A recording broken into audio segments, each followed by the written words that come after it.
Familia, bienvenido a otro episodio de Hablando con Luis Miguel. Gracias por abrirme las puertas de tu hogar. No olvides seguirme en las redes sociales como @luismiguel.pr_ y suscribirte al canal de YouTube. También danos una llamada si estás interesado en espacio de podcast. Comunícate con los mejores al 787-221-9530. Todavía no me aprendo el número de teléfono y ya llevo aquí un par de meses. Gracias por la oportunidad. No olvides suscribirte, darle like, darle a la campanita. Pues porque estas conversaciones requieren del apoyo de ustedes. Así que hoy tengo una invitada, una gran figura política que le dije que le respeto y que le admiro tan pronto llegó, porque es muy vocal con muchos temas, pero yo no quiero hablar tanto yo quiero darle el espacio a ella y ella es la licenciada Zoela Bogué, que le doy la más cordial bienvenida. Gracias. Pues muchísimas gracias a ti por permitirme estar aquí en Hablando con Luis Miguel.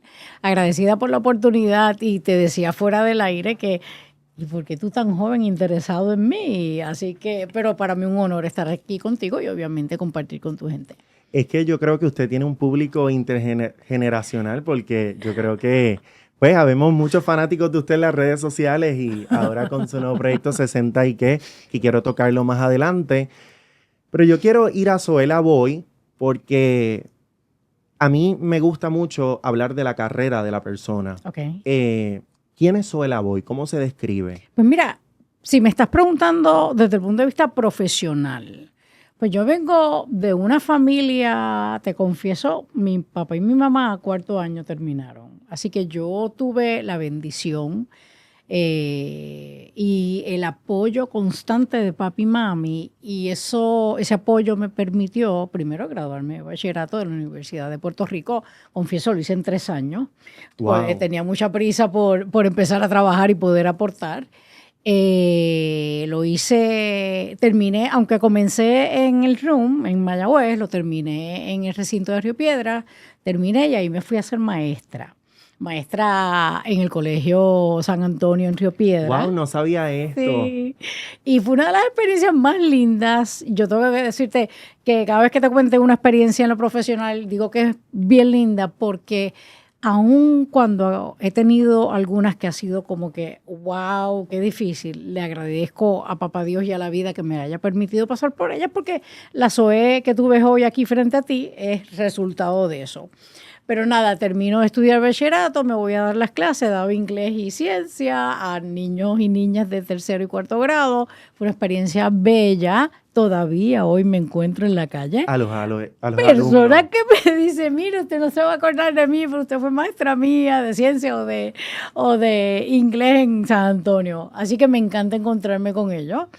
Y entonces, luego de eso, decido, ¿sabes qué? Voy a hacer lo que siempre he querido. Desde chiquita siempre dije, voy a ser abogada. Pero yo siempre me veía abogada, tú sabes, levantando la voz por la gente que necesitaba que alguien les representara. Así que me fui a estudiar Derecho a la Universidad de Puerto Rico, a la Escuela de Derecho, de noche, nocturna, porque yo trabajaba durante el día. Producto del UPR, tanto en bachillerato como en maestría. Eres sana, con mucho orgullo. Pues yo soy gallito también. ¿De verdad? Muy bien, muy bien. Bueno, pues nada, pues terminó en mi último semestre de la Escuela de Derecho Nocturna, un buen amigo en aquel momento, hoy juez del Tribunal Supremo de Puerto Rico, Feliberti, me dice, oye, tú sabes que el Departamento de Justicia Federal tiene un programa, le llaman Honors Program, para los estudiantes, las estudiantes que están terminando, que tienen un buen promedio y que les interesa ir a trabajar al Departamento de Justicia Federal.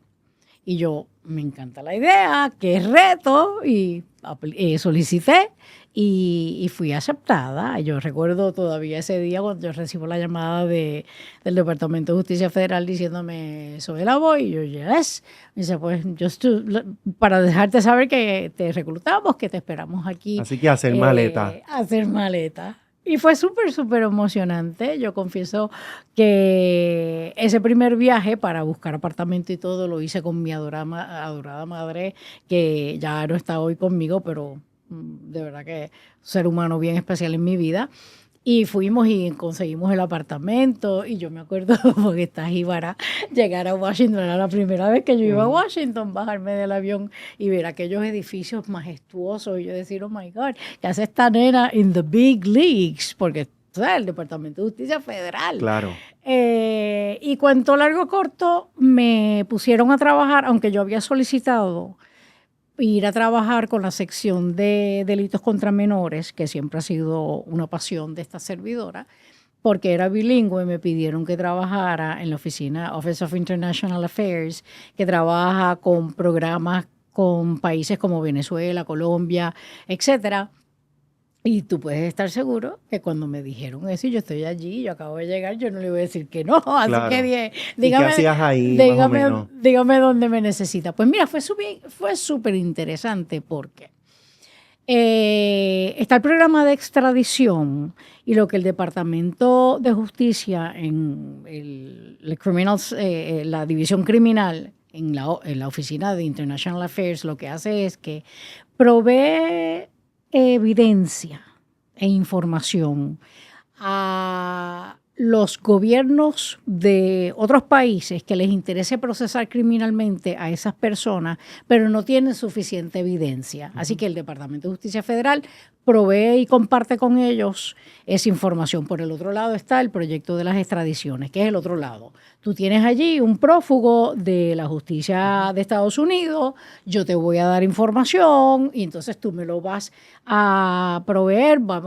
Recuerdo en un momento dado, y estoy segura que tú no recuerdas, pero Lázaro Díaz Fernández, confinado, que se fuga del Oso Blanco por primera vez, en una hazaña que parece de película, en un helicóptero de Oso Blanco, de la cárcel que en aquel momento estaba abierta.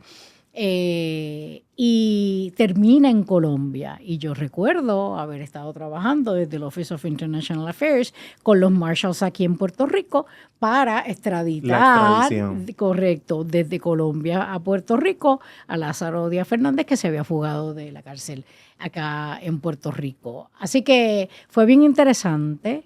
Nunca llegué, siempre traté, pero no, era bien peligroso Colombia. Claro. Colombia en aquellos tiempos, que son los tiempos de los Ochoa, de todos estos carteles de droga, pues yo era el liaison, el punto de contacto entre el compañero abogado que trabajaba en la embajada de Estados Unidos en Colombia en aquel momento y el Departamento de Justicia Federal, la División Criminal.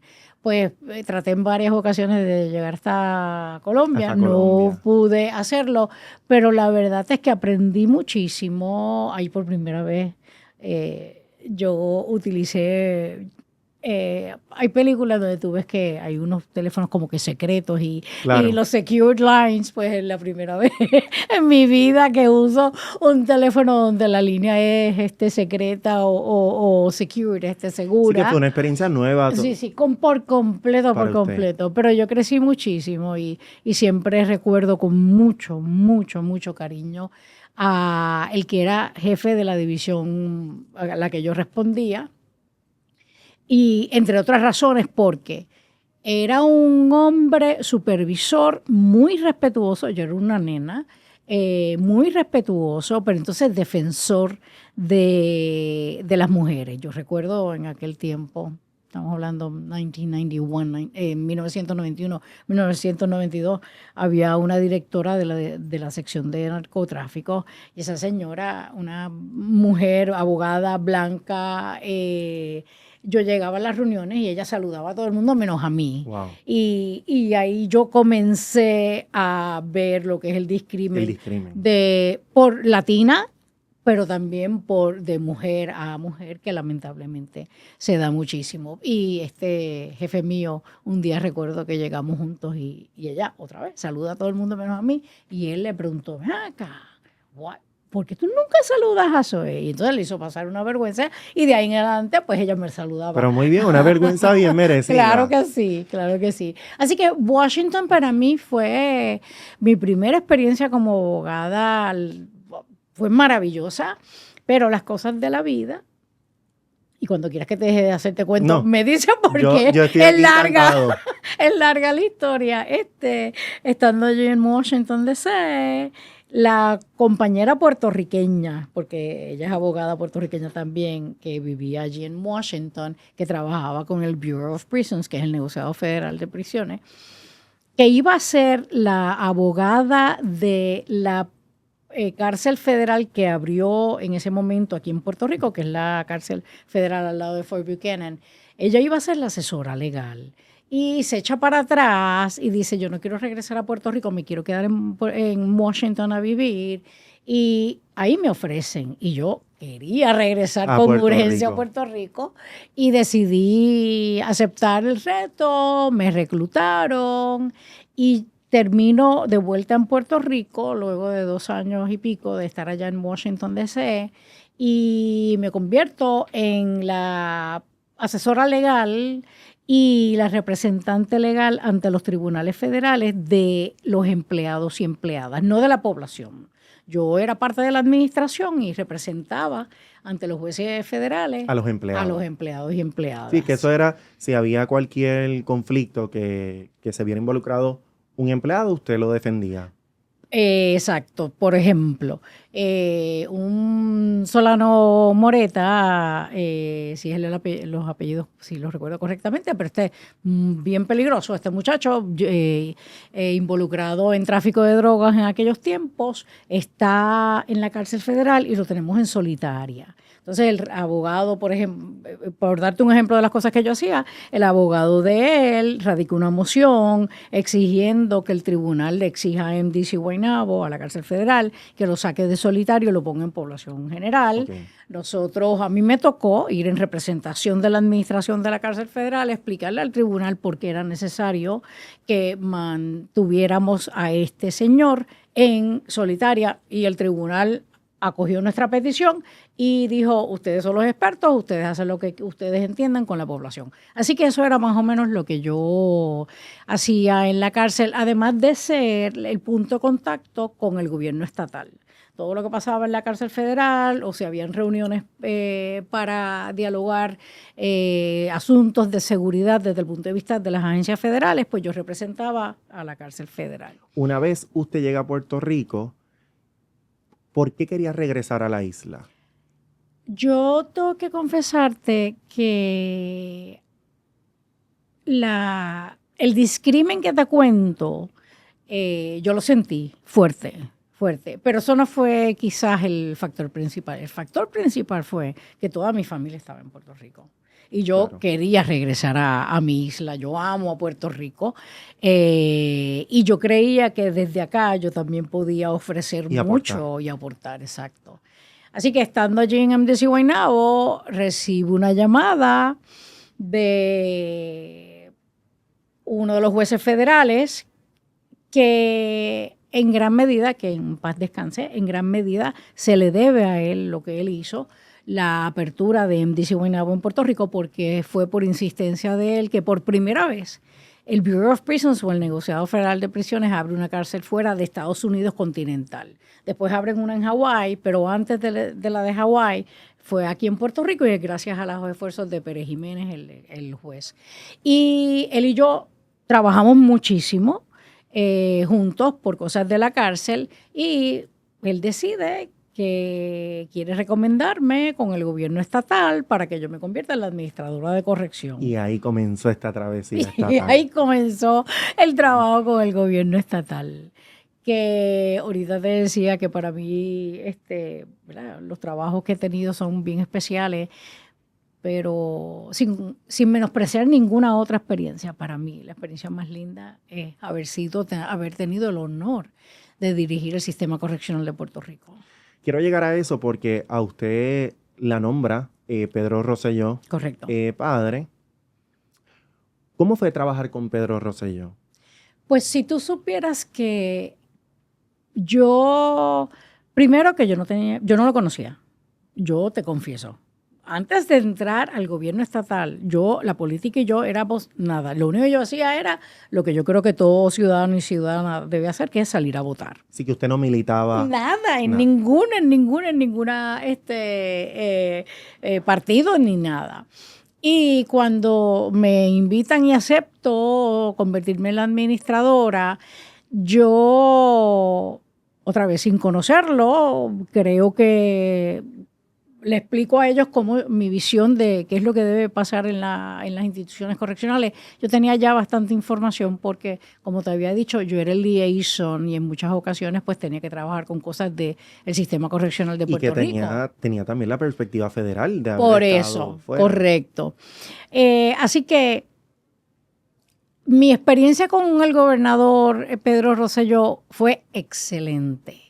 Yo recuerdo, te lo digo sinceramente, de verdad, yo recuerdo llegar a esas reuniones que primero iba solamente como administradora, más adelante voy a dos, a la de los martes recuerdo que es de seguridad como administradora y luego los lunes también como secretaria porque me pide y acepto ser secretaria también del departamento. Pero bueno, mi experiencia es yo sentarme en esas mesas y ver en acción a este ser humano que amaba a Puerto Rico. Este ser humano que sus instrucciones, que sus exigencias para con sus jefes y jefas de agencia, todo era pensando en qué es lo mejor para Puerto Rico. Ese fue el Pedro Rosselló que yo conocí en esa mesa donde él se sentaba, ¿verdad?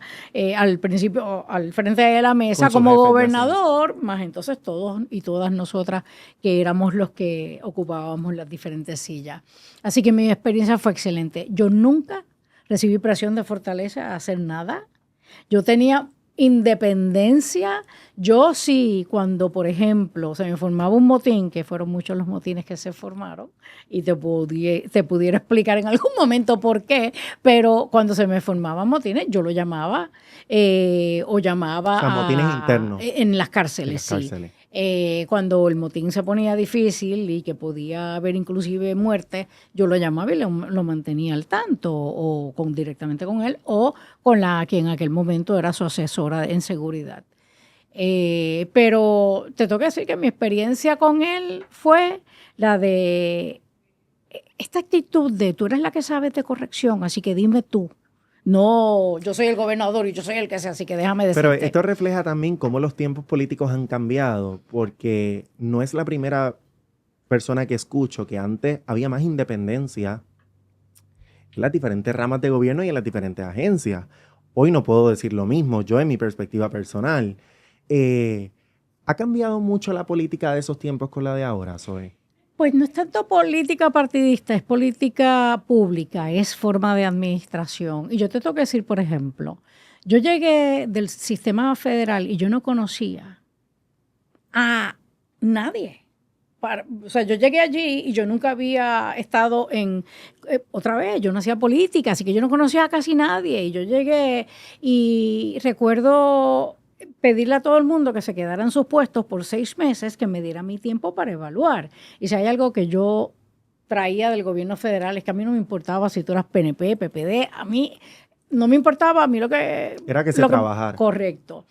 Y a mí, por ejemplo, nadie me dijo a quién yo poner de su secretaria o de su administradora. Y en este momento, digo, yo no estoy allá adentro, pero a base de lo que se dice, están imponiendo quién es tu equipo de trabajo. Yo no sé si yo hubiera aceptado trabajar en esas condiciones. Así que yo creo que sí, que hay una diferencia grande. Usted fue senadora, pero antes de ir a esa travesía del Senado, ¿por qué decide dar la lucha dentro del Partido Nuevo Progresista?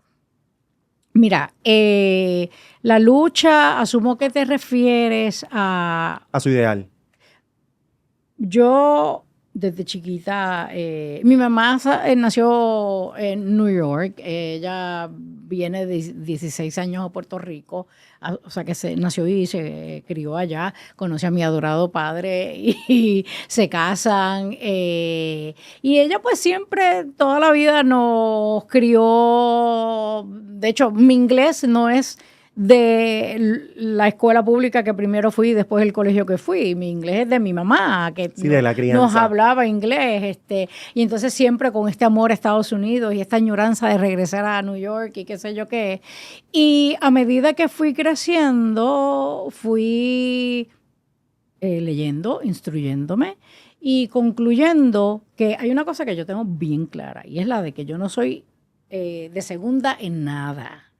Y para mí era tan indignante saber que si yo me mudaba a uno de los estados, yo podía votar por el presidente o la presidenta, yo iba a tener representación con voz y voto en el Senado, en la Cámara, pero por vivir en Puerto Rico eso se me negaba, y a mí que no me gusta que nadie hable por mí, pues tú sabes, era como que tras que hablan por mí, deciden por mí, yo no tengo ni tan siquiera el derecho. Así que siempre creí en que Puerto Rico debía convertirse para terminar con ese trato desigual. Habían varias alternativas, pero para mí la mejor era la estadidad. Así que cuando a mí me invita el gobernador, yo sé que el PNP representa ese partido. Así que se me hace como que caigo bien, o sea, estoy donde debo estar. Y este sentimiento lo he defendido desde joven ¿verdad? Y hasta ahora que tengo 61. Pero lo que me pasó con el PNP es diferente a lo que me ha pasado con la estadidad. Con el PNP yo empecé en un partido donde yo me sentía que yo tenía espacio. Y cuando digo SOE, digo las cosas en las que yo creo, porque no todo el mundo tiene que opinar igual, pero que haya el espacio para las personas que piensan diferente. Y de un tiempo en adelante yo empecé a sentir que ya ese espacio no estaba ahí. ¿No estás activamente en el partido? No. Yo no estoy haciendo, si tú le preguntas, por ejemplo, a Tommy Rivera Chats, que él dijo en un momento dado, quizás hace un año atrás, que ya yo no era parte del PNP, y yo le contesté que la decisión de si soy o no parte del PNP no es de él, es mía. Es de usted, claro, exacto. Pero la realidad es que yo no estoy militando. O sea, yo no, y que yo no nadie estoy decide haciendo, por nosotros. Nadie. Pero yo no estoy yendo a actividades, pero yo definitivamente, por ejemplo, en las primarias para las últimas elecciones, yo voté dentro del PNP porque entendía que me tocaba decidir entre las alternativas. Yo creo que lo de ir a votar es una obligación, pero sí, para las elecciones dejé claro que yo no iba a votar con lo que siempre o casi siempre había hecho, una insignia bajo la palma. Ya en las últimas elecciones yo no voté de esa forma. Cuando usted entra al Senado, ¿cómo son esos primeros días en el Senado? Porque es un espacio que es candela. Cierto. Yo llegué mira, yo ni quería hacer esto porque yo estaba conforme con lo que estaba haciendo. Yo estaba en mi oficina privada y en aquel momento Héctor O'Neill, papá, el exalcalde, me llamó y me dijo: los alcaldes y alcaldesas necesitamos una voz fuerte. Por tu trayectoria creemos que tú te puedes convertir en esa persona, por favor corre para el Senado por acumulación. Y yo, cuento largo corto, acepto el reto, me presento y el pueblo puertorriqueño me da el honor de servir. Pero yo te confieso, yo no llegué allí pensando, ok, yo voy ahora desde mi banca, voy a empezar a defender los derechos de las mujeres, los derechos de la comunidad, los derechos de las minorías. Yo no llegué con esa mentalidad. Yo siempre he sido bien vocal con la diversidad, la defensa de la diversidad, la defensa de los derechos de todos y todas, pero yo no iba con esa mentalidad. Lo que pasa es que se combinó lo que te decía, de que de momento yo empiezo a sentirme en el PNP, la delegación del PNP, que era mayoría en aquel momento, todo era tan a favor de la mentalidad conservadora, a favor de no a la diversidad, en lugar de sí, la diversidad, le damos la bienvenida. Que entonces yo me empecé a sentir como en la necesidad de decir, no, esto no está bien. Y comencé a levantar la voz, aun cuando significaba que le estaba levantando en contra de cosas que el partido creía en él. Eso le iba a comentar porque usted asume, ¿verdad? Digo, siempre tuvo la voz, siempre fue muy vocal, pero en ese momento habían unas figuras conservadoras como por ejemplo Naida Venegas, que usted, siendo de su mismo partido, tenía que alzar la voz para decir no, hasta aquí. Correcto. ¿Cómo fue esa experiencia de diferir Con los de su propio partido, porque con los de partidos de oposición, pues ya supongo que estaba acostumbrada, pero con los de su propio partido. Pero eso fue lo más loco, que en el tiempo que yo estuve en el Senado, yo muchas cosas de acuerdo con la delegación del partido al que yo pertenecía, pero también de acuerdo con un montón de cosas que presentaban miembros de otros partidos, porque es que yo sentía, y te lo digo, tú corres una campaña y puede que la corras debajo de una insignia, pero una vez tú llegas a uno de estos puestos electivos, tú no te debes a ese partido, tú te debes al pueblo puertorriqueño. Pueblo. Yo estoy segura, yo no tengo la menor idea de cuántas personas, pero yo estoy seguro que hay gente que no era PNP votó por mí, por eso yo llegué. Y entonces yo creo que es injusto que porque tú seas parte de un partido, la expectativa sea que tú aplaudas todo lo que ese partido diga y te calles la boca cuando creas que el partido está haciendo algo mal. Y yo estoy muy de acuerdo con usted porque hay una crítica que yo asumo de la política actual y tiene que ver con todos los partidos, todos los colores.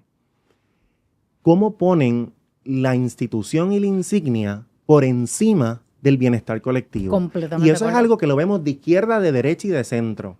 Cierran filas y no hay quien las abra. Completamente de acuerdo, completamente de acuerdo. De hecho, yo creo que nosotros estamos viviendo hoy un ejemplo de valentía por parte de algunos alcaldes del Partido Nuevo Progresista. Esto mismo de la demanda que ha presentado el alcalde de Miguel Romero, el alcalde de San Juan, Acueducto. pero que hace horas atrás el mismo alcalde de Bayamón dijo, espérate, yo también Quiero tengo demandar. problemas. El otro, Evalúa demandar. el presidente de la federación, que es el compañero Gabriel Hernández, que él preside el grupo de alcaldes y alcaldesas del Partido Popular Democrático. Estas tres figuras importantes dentro de ese partido han dicho, ¿sabes qué? Antes que el partido, porque es la misma administración, o sea, es el mismo partido al que ellos pertenecen, pero han dicho, antes que el partido, mi gente, mis constituyentes que no están recibiendo el servicio tan importante Que es del un agua. servicio esencial. Pues, exacto. Entonces, ¿cómo a veces, porque todo salga bien y todo quede bien públicamente, pongo por encima? No. Y cuando digo esto, no me refiero nada más al Partido Nuevo Progresista, me refiero que lo vemos hasta en la política mundial. O sea, Correcto. hay un deseo de poner la institución por encima del país. Y ahí es que yo no lo puedo tolerar porque yo digo, pues, ¿cuál es tu compromiso, genuinamente? Es que a mí me parece, tú sabes una cosa, primero que yo, y yo no pensaba en nada de esto hasta que llegué al Senado, te lo confieso, porque en la administración de corrección, tú no estás pensando en eso, pues tú le sirves, o sea, como administrador y secretaria le servía a toda la población, a todos los compañeros y compañeras empleadas, pero cuando yo llego al Senado, que empiezo a ver esto, que es o estás conmigo o estás en contra mía, que yo empiezo a darme cuenta que hay ocasiones donde tú tienes que tomar la determinación y decir, no, yo lo siento, pero yo no voy a hacer eso porque no estoy de acuerdo con eso. O voy a hacer esto porque esto es lo que yo quiero, aunque venga de otro partido. Cuando yo me di cuenta de eso, yo que empiezo a pensar en este tema, que yo creo que es tan importante, me doy cuenta que demasiados políticos y políticas lo que les interesa es estar allí, en los votos. Y cuando tú empiezas a tomar decisiones a base de esto me va a afectar, aumenta la probabilidad de que yo pierda esta silla. Y pues si aumenta la probabilidad, mejor no lo hago. Cuando esa es la prioridad, y la prioridad no es servir, ahí es cuando yo creo que hay un problema grande. Quiero tocar dos temas, porque hay una historia que usted tiene, y voy a ir un poquito más atrás al Senado, voy a volver a corrección, que usted ha contado que fue muy difícil dentro del Departamento de Corrección, que fue cuando se escapa una persona muy peligrosa. ¿Cómo usted recuerda eso? Pues mira, a mí no me interesa echar culpas de nada, pero los hechos son, en aquellos tiempos, tú no tenías los emails, todo. Cuando un confinada llegaba al sistema correccional de Puerto Rico a una cárcel porque lo habían sentenciado o la habían sentenciado, llegaba con un documento del tribunal, o sea, de OAT, de la Administración de Tribunales, de los tribunales, donde te decía por qué delito y a cuánto tiempo lo habían sentenciado o la habían sentenciado. Landy, este sujeto específicamente, llega con un documento que dice que lo habían sentenciado, y ahora no recuerdo exactamente, pero a 3, 4 añitos por robo. Nada el documento mencionaba, y yo, por lo difícil que fue ese momento en mi vida, quise ver el documento y en efecto nada mencionaba el documento de la sentencia que le habían dado por el asesinato. Él había asesinado a alguien. Así que Así que ellos llegaban con su papel. Con su papel. Y cuando llega Landy al área donde se decida a qué institución lo vas a enviar, como es solamente robos, 3 añitos, pues lo envían, los compañeros del departamento lo envían, o de la administración lo envían a Zarzal, que es un campamento. Ese campamento, los campamentos siempre han tenido la fama de que los confinados y confinadas se fugan y regresan. Yo, si hay algo que trabajé fue la seguridad dentro de las instituciones, incluyendo los campamentos, pero Landy se fuga del campamento.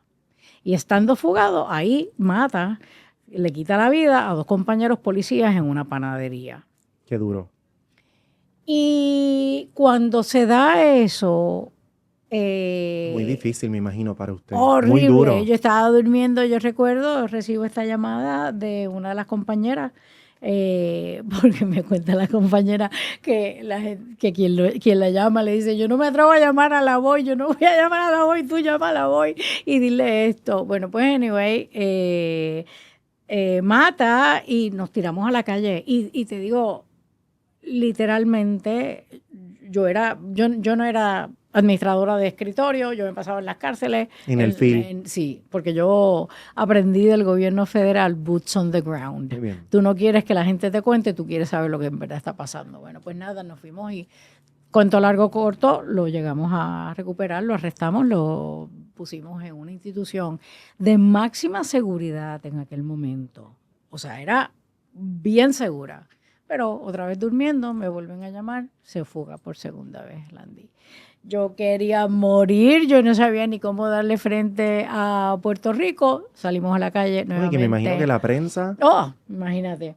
Salimos a la calle, lo arrestamos, lo volvimos a coger, lo arrestamos y en ese momento yo lo mandé a lo que en aquel tiempo se llamaba el Monstruo Verde, que es la cárcel de máxima seguridad en Ponce, y le puse un oficial 24/7 frente a la celda, frente al portón de su celda. De tan peligroso que era. A mí no se me iba a volver a fugar este señor. Y recuerdo, una de las cosas que más me impactó es la recriminación por parte de los familiares de los policías, compañeros que fallecieron. Entendían que era mi culpa porque él era confinado dentro de las cárceles que yo supervisaba.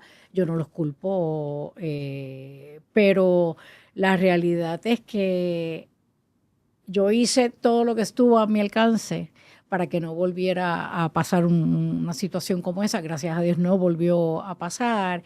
Y cuando yo me voy de corrección, que dejo a Landy con este oficial, oficial meaning, ¿verdad? Se rotan, el que estuviera de turno, pero frente a la celda, el secretario que llega con la administración nueva de Sila Calderón decide quitar el oficial.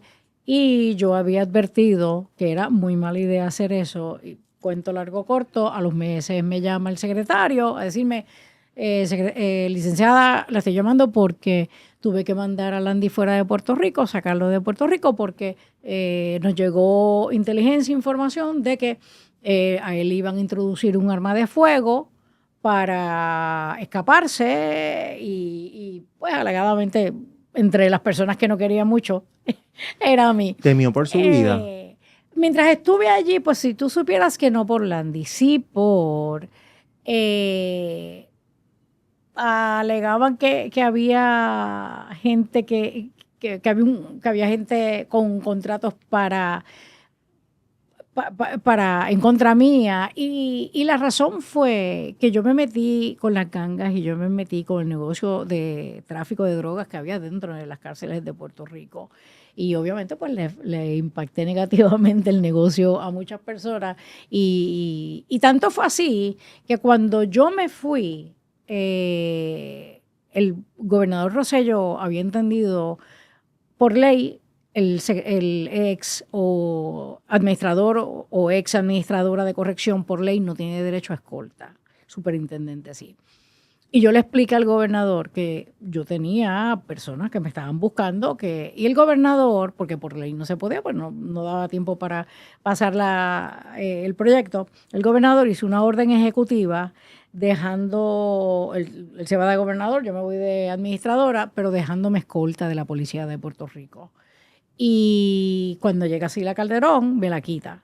Y a los meses me llaman a decirme que el FBI le había dado información a la gobernadora de que en efecto a mí me estaban buscando y me tienen que devolver la escolta, y por un año yo estoy con escolta nuevamente.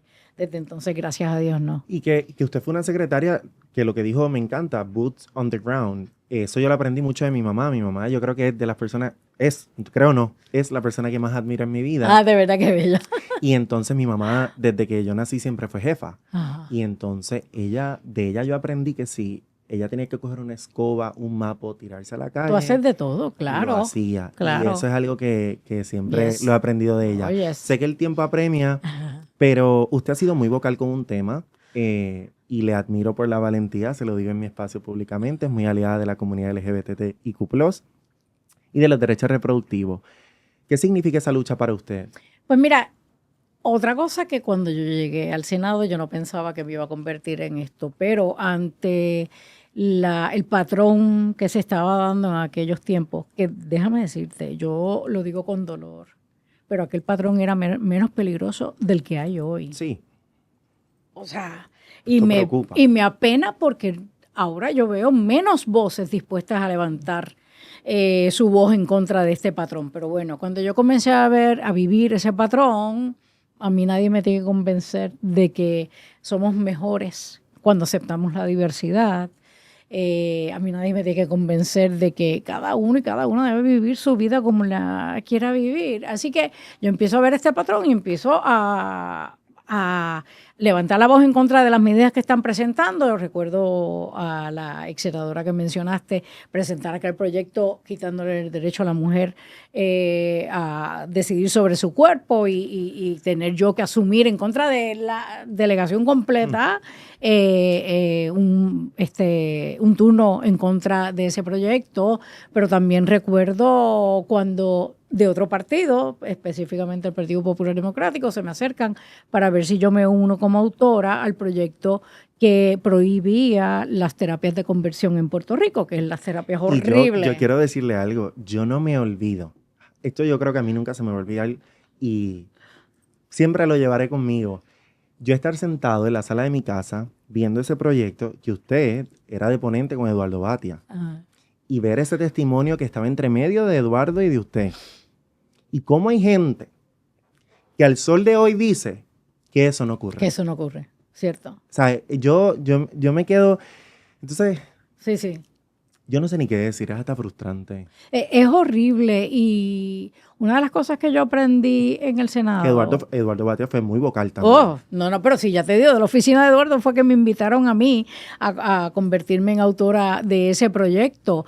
Y yo te tengo que decir, yo le agradezco, fue Payopi, que era en aquel momento, trabajaba con Eduardo, yo le agradezco a todos ellos que me dieran la oportunidad porque yo aprendí de cosas que yo no sabía que eso pasaba.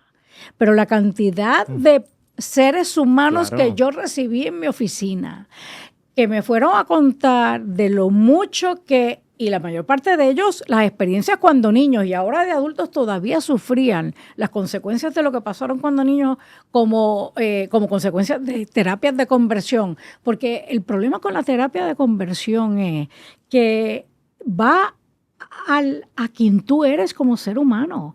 O te dicen que como eres vas a ir al infierno porque no puedes, porque Dios eres pecado, o te dicen que por culpa tuya, tus papás, tu mamá, y entonces y entonces no es lo mismo tú y yo ahora de adultos, a que un niño le estés diciendo, tú no vales, tú tienes que dejar de ser quien eres, no tienes espacio en este mundo. Y para mí, por eso para mí se convirtió en una de las luchas. Y lo agradezco porque pues yo abiertamente soy de la comunidad LGBT y es tan duro a veces la niñez, no porque yo tuve una familia espectacular, la calle. ¿Qué? Muy duro. Y entonces ver que hay gente que ocupa sillas, que se aferran a la silla, que dicen que no ocurre, a mí, yo no sé. O sea, hay gente, yo he escuchado gente decir que la homofobia ya no existe como existía antes, y yo, pero ¿en qué mundo, en qué país viven? Pero usted ha sido también muy energética y muy vocal, que se lo agradezco también muchísimo porque coincidimos en el tema de los derechos reproductivos.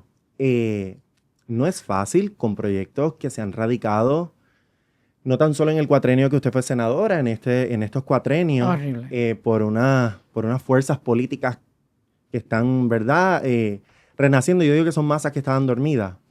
Pero ahora sabemos que la política global ha tenido un impacto también hasta en la isla. Usted ha sido muy vocal con el tema de los derechos reproductivos. Es duro enfrentarse a un país que quizás no quiere escuchar. O el que piensa diferente, se le juzga y se le pone una etiqueta, se le pone un label. Yo recuerdo en mis redes sociales, una vez yo puse algo a favor de los derechos reproductivos que no me dijeron. Es duro este camino. Es duro. Y cuando tú perteneces a un grupo que la expectativa es que tú no pienses de esta forma, pues se hace un poco más duro todavía. Pero la realidad es que, otra vez, yo te dije que Tommy en un momento dado dijo que ya yo no soy PNP, pero yo te tengo que decir, Tommy y yo, desde que yo comencé como senadora allí y él presidía el Senado, tuvimos una relación de mucho respeto, de que él sabía que yo pensaba en esto, que esto es en lo que yo creo, y yo era clara y directa con él, y eso él siempre me lo respetó y me lo agradeció. Así que te quiero decir, sí fue duro, pero aunque recibía presiones, al fin y al cabo yo me mantenía en mi posición. Recuerdo cuántas veces le dije a Tommy, tú me imagino que no estarás pensando que yo te voy a dar el voto para esa medida, porque eran cosas en las que yo no creía. Pero ahora que no estoy dentro de la política, yo te tengo que decir, igual que te dije que lamentablemente muchas personas que están en esas bancas, bastantes de ellos y ellas lo que les interesa es mantenerse en la banca. Todo por el voto. También muchas y muchos de ellos, para justificarse, se hacen de la vista larga y dicen, como lo que tú estás diciendo, ay, pero ya no es tan malo para la comunidad, ya tienen derechos. Lo mismo que está pasando con las mujeres. Con ese constante intento de criminalización. Constante de dar para atrás y quitarnos los derechos que tantas luchas han significado. Tantas, porque si hiciéramos un recorrido, hay gente que se olvida de la historia. Claro, correcto. Pero como dice, el que no conoce su historia está condenado a repetirla. Correcto.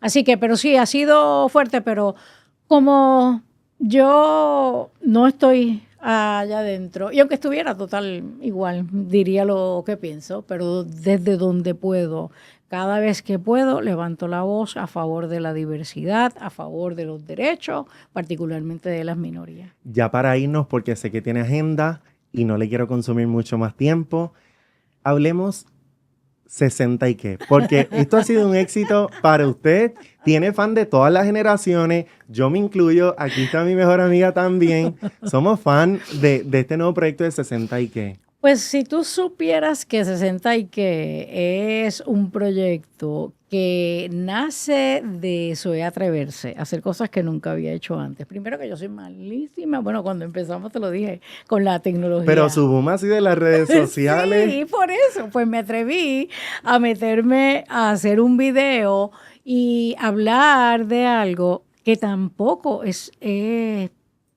Zoé, porque yo he tenido siempre posiciones de donde yo me proyecto pues como la mujer fuerte que soy, pero no hablar de vulnerabilidades. Y cuando yo cumplí 60, yo empecé a notar un trato súper diferente a como me trataban la noche anterior que tenía 59. Y yo dije, espérate, no puede ser que yo sea la única mujer que se siente así. Y entonces dije, voy a hacer un video. Hice el video y la respuesta al video fue tal de tanta gente de decir, yo me siento igual, eso es verdad que hay discriminación contra... Y entonces no solamente mujeres, hombres también que se Claro. sienten discriminados. Así que comencé a hacer estos videitos y ya he hecho actividades en Eso vi persona. un evento que en no vivo. pude ir, pero yo estoy Sí. loco de ir a un evento de 60 Pero, y qué. pero ¿sabes qué? Por darte un ejemplo, he hecho de eso en vivo en 60 y qué, y hice uno en 60 y qué en vivo con Aníbal y con Zoé. Porque la relación de Aníbal y mía, que papá Dios sabe que nada tiene que ver con la política y no nace por razones políticas, pero bueno, se ha convertido también en un tema. Y entonces la gente fue, y yo te tengo que decir, esa noche, esta señora, 76 años, me dijo, Zoé, yo llevo varios meses con que me están invitando a salir y yo no he querido, porque bueno, a los 76 años, porque yo voy a salir, qué sé yo. Pero ¿sabes qué? Después de oírte a Aníbal y a ti hablar de que uno merece segundas oportunidades, lo voy a llamar y voy a salir con él. Y yo, yes. Muy bien. Y a veces la política divide demasiado. No todo el tiempo tenemos que estar de acuerdo, pero hay Claro. espacios en donde podemos coincidir. Y yo sé que ustedes tienen una fanaticada que no necesariamente sea del ideal de cada uno, que sé que es Correcto. diferente, Ajá. pero encuentra un espacio en donde podemos también pasarla bien, podemos también disfrutar, aunque no pensemos igual. No todo, todo es política, lamentablemente. Pero uno no camina las calles viendo quién piensa de esta forma y quién piensa claro de que esta no, otra. claro que no. Así que yo le agradezco un montón la A entrevista. ti por la oportunidad. Espero que les haya pasado muy Súper bien. bien, súper bien. Y le agradezco sobre todo su valentía, Gracias. su voz. Yo soy fiel creyente de que hay un Puerto Rico que si lo soñamos y lo construimos, Oh, sí. va a ser un mejor Puerto Rico. Cuenta conmigo para ese mejor Puerto Rico, de verdad que Gracias, sí. licenciada. Gracias a ti. Todo lo bueno del mundo para usted. Y bueno, Igual. familia, hemos llegado hasta el final de este episodio. No olvides seguirme en las redes sociales como @luismiguel.pr_ y en las redes sociales de GW5 como @GW_5. Será hasta la próxima.